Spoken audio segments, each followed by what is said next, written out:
I wanted to talk about there's a particular research that everyone banks on, and that research is by Forrester that says there's less than 20% of bots in production, and this is, I think, the if I quote them right, they said it's fewer company, like a lot of the RPA implementations has employed 10 bots in production. But what I wanted to talk about in terms of that is, what are the challenges that companies are facing to actually go beyond, let's say, 10 bots? How do they go from 10 to hundreds or to thousands? What are the challenges you're saying? Yes, great question. And I think that kind of touches on a little bit what I was saying on the buy side a little bit.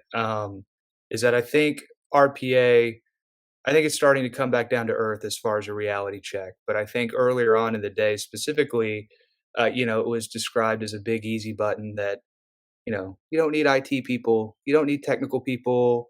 An accountant all by him or herself can automate, 75% of their job, and it's only going to take them a couple days to do it. I think we all know that that's not realistic, but I still think it is oversold as a really easy solution that doesn't need the help of partners. And what I've learned is that anything that you do that is going to be big, you need to collaborate. You need to have partners. Just think about any IT application system or any software that you use that a lot of people use, that your customers use. A lot of different business units support that, right? You have business users using it. You have IT that's supporting it. I'm sure there's cyber that's taking a look, and there's all these other groups that have a hand in that to make it successful. So I think the problem is that you can get away with that when you only have a handful of bots, right? But when you start trying to expand to other business units, you try to start expanding globally, you're going to need partners to come along with you and help scale this like a real program would. Another thing that really uh, uh, dampers people's journey in the beginning is just like with any other application, you have to find a way to continue to build and maintain at the same time. When you have 5 to 10 bots, the maintenance burden is not that big.